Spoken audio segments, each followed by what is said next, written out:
Nah, untuk video kali ini adalah special request dari adik kelasku dan aku akan membahas mengenai tips dan trik kuliah. Tips dan trik ini bisa kalian gunakan secara umum ya di perkuliahan manapun, jurusan manapun. Sebagai maba, kalian wajib tahu, mahasiswa baru nih ya, karena masih baru, masih fresh. Dan jangan lupa jika konten ini berguna buat kalian, bisa di like, comment, dan subscribe ya. Selamat datang di dunia perkuliahan.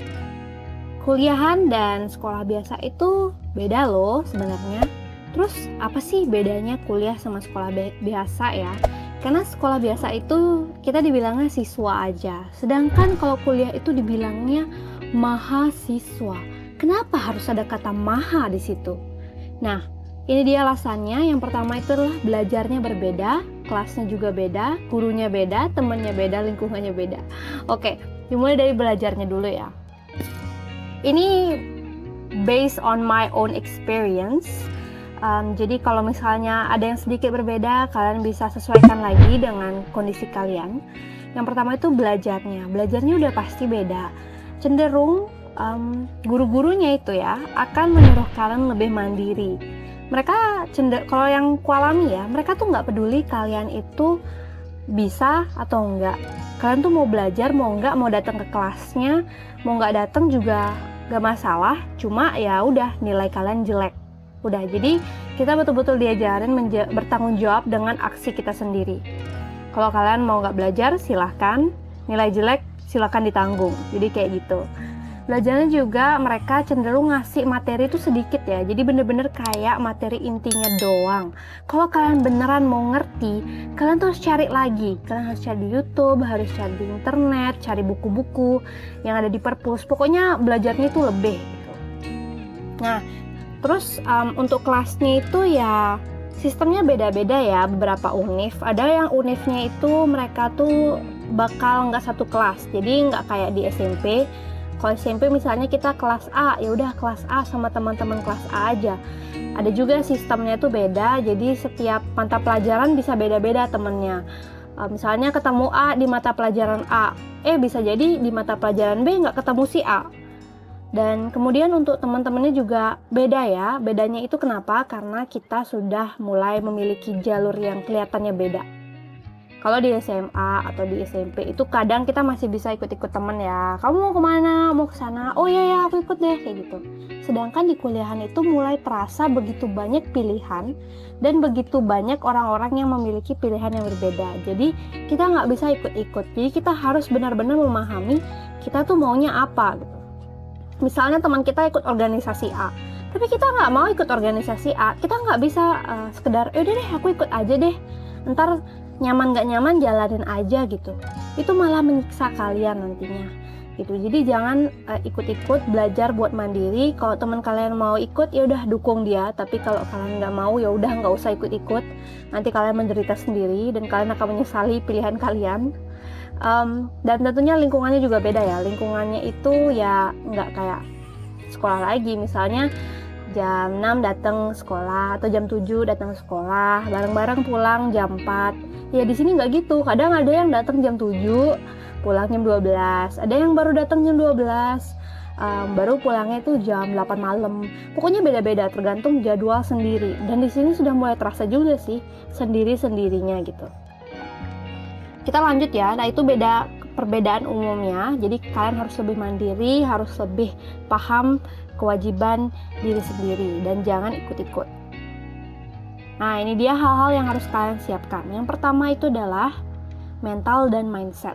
Harus siap mental bahwa kemungkinan besar dituntut lebih mandiri. Yang tadi aku jelasin udah ya, berarti ya kita harus lebih mandiri, tidak boleh ikut-ikut, harus belajar lebih mengenali diri sendiri. Nah, untuk mindsetnya apa? Mindset ini lebih ke kalau misal kalian merasa salah jurusan gitu, kalian nggak boleh langsung nyerah gitu aja. Jadi kalian harus coba dulu, benar-benar berusaha. Semisal kalian memang tidak ada kemajuan, kalau kalian pengen tahu lebih lanjut bisa dibaca bukunya Mark Manson, The Subtle Art of Not Giving a Fuck, atau sebuah seni untuk bersikap masa bodoh. Di sana dijelasin di sebagian bukunya itu bahwa kalau kalian merasa salah jurusan dan kalian pengen berhenti, ya udah lakukan saat itu. Tapi jangan pernah tidak berusaha gitu. Jangan pernah tidak berusaha, dan ingat, apapun pilihan kalian, kalian harus menerima konsekuensinya. Jadi misalnya kalian sudah milih jurusan ini, kalian harus paham konsekuensinya apa. Kalau kalian milih buat stop, aku nggak kuat, kalian harus paham konsekuensinya apa kalau milih berhenti. Jadi kayak gitu. Jadi kalian di kuliah ini benar-benar diproses biar jadi dewasa, biar kalian nggak bisa nyalahin orang. Misalnya kalian salah pilih jurusan itu malah nyalahin orang lain. Nggak, yang bertanggung jawab dengan dirimu adalah dirimu sendiri gitu. Itu mindset yang aku maksud di sini. Terus yang kedua, pengetahuan, soft skill, dan hard skill. Persiapkan ilmu yang sesuai dengan bidang kalian. Dalam contohnya aku ya, itu pendidikan, materi pendidikan ya, apapun tentang pendidikan dan juga bahasa Inggris. Kemudian perkuat manajemen waktu, salah satu soft skill. Soft skill lainnya juga berguna, misalnya leadership atau menjalin hubungan dengan orang lain, itu juga penting. Dan hard skill, yaitu kemampuan untuk membuat presentasi seperti yang aku buat saat ini, membuat esai, itu kalian juga harus bisa. Udah nggak boleh belajar dari awal lagi. Gimana caranya buat esai yang baik dan benar gitu. Misalnya tugasnya esai, terus kalian nggak tahu cara buat esai, ya kan repot ya. Kalian harus belajar lebih ekstra lagi gitu. Apalagi kalau deadline-nya itu bentar. Nah, terus juga yang aku maksud di sini tuh sangat penting ya. Kalian harus punya ilmu dasar yang sesuai dengan bidang yang kalian masuki. Khususnya di aku, itu beberapa dari teman aku banyak yang belum menguasai bahasa Inggris. Basicnya aja, dasarnya aja mereka belum bisa. Bener-bener nggak pernah dengar bahasa Inggris. Ya nggak apa-apa sih, memang diajarin dari awal. Gurunya ngajarin dari awal, cuma mereka bakal keteteran banget. Karena sehari tuh bener-bener cepet banget dijelasinnya. Bagi mereka ya, mereka jujur kesulitan mengikuti. Belum lagi besok ada materi baru, ada lagi materi baru. Jadi mereka kesulitan buat mengikuti, akhirnya malah merasa salah jurusan gitu. Padahal ketika mereka belajar, jujur ya, ini ya, aku jujur aja, ketika mereka di semester 5, itu mereka jago banget bahasa Inggrisnya. Aku sampai heran. Wow, keren banget perubahan mereka gitu. Dan mereka merasa untung aku bertahan gitu. Ternyata aku bisa, itu yang mereka sadari, dan itu yang kalian harus pikirkan juga saat memasuki dunia perkuliahan. Kalian harus siap mental, siap pengetahuan, menyiapkan semua soft skill dan hard skill. Kalau kalian belum bisa, it's okay, never better late than never. Lakuin aja sebisa kalian. Kalau misalnya kalian udah masuk jurusan terus kalian misalnya kalian masuk jurusan manajemen, aku nggak bisa manajemen, aku nggak pernah belajar manajemen, ya udah, belajar dari sekarang. Cari di internet, cari di YouTube apapun bisa dicari. Tetap semangat. Terus yang terakhir itu uang dan plan kedepannya. Ini sebenarnya cuma tambahan aja, bener-bener tambahan aja. Harus menyiapkan biaya ya teman-teman, yang namanya kuliah itu, dan harus merencanakan apa saja yang mau diraih dari semester 1 sampai akhir. Yang pertama, uang. Untuk masalah uang ini, kalian nggak perlu takut banget ya masalah biaya, tapi kalian tetap harus menyiapkan, karena terkadang ada biaya yang tidak terduga, misalnya biaya webinar atau biaya seminar di masa pandemi ini ya. Terus itu kadang membantu banget buat kalian nambah skill kalian, apalagi kalau yang namanya workshop itu ya, itu gak usah ragu buat ikut ya, karena sertifikat workshop itu bisa kalian pakai nantinya. Terus juga kalau misalnya kalian mau ikut lomba itu, terkadang ada biaya pendaftaran gitu kan. Usahain kalian punya uang buat daftar itu, atau biaya-biaya yang diperlukan untuk membeli buku misalnya, atau menyewa pelatih mungkin kalau kalian benar-benar serius ya, misalnya dalam lomba itu. Atau misalnya tentu saja dosen itu terkadang menjual buku teman-teman dan sering kali hanya bukunya yang dipakai, nggak bisa pakai buku lain, jadi kalian harus antara minjam atau beli gitu. Tapi kalau minjam ya kalian harus pinter-pinter nyari relasi yang mau minjemin ya, karena terkadang ada juga cutting yang nggak mau minjemin. Terus plan kedepannya itu maksudnya apa? Plan kedepannya itu cuma garis besar aja. Misalnya semester 1 menyelesaikan perkuliahan, kalian harus tahu IPK kalian mau nyampe berapa gitu. Kalau kalian misalnya mau dapet yang bagus itu ya minimal tuh di atas 3,5.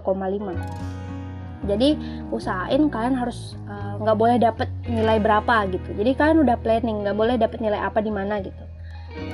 Jadi harus direncanakan. Terus yang di akhir kan rencananya mau lulus berapa tahun. Itu menurut aku ini hal-hal yang terkadang terlupakan ya, dan jujur aku agak nyesel juga tidak melakukan ini, karena dengan melakukan planning ini kita lebih sadar tujuan kita berkuliah dan akhirnya tidak menyia-nyiakan waktu.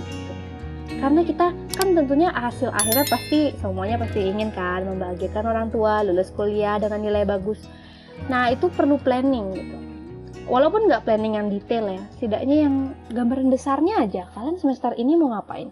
Semester ini rencananya apa? Nanti kalau misalnya rencana tambahan-tambahan, misalnya mau ikut lomba ini di semester ini, itu nggak tercapai, it's okay. Setidaknya kalian udah planning dan kalian sudah menyiapkan. Jadi kalian nggak bakal kaget ke depannya. Itu aja untuk apa saja yang harus kalian siapkan. Kuliah adalah untuk mengembangkan kemampuan berpikir kalian ya, sekaligus tempat berproses sebagai manusia. Jadi kalian di sini akan belajar bagaimana bertemu orang-orang yang aneh-aneh. Ada aja nanti orang yang aneh-aneh ya. Terus kalian juga bakal belajar bagaimana menangani orang seperti itu.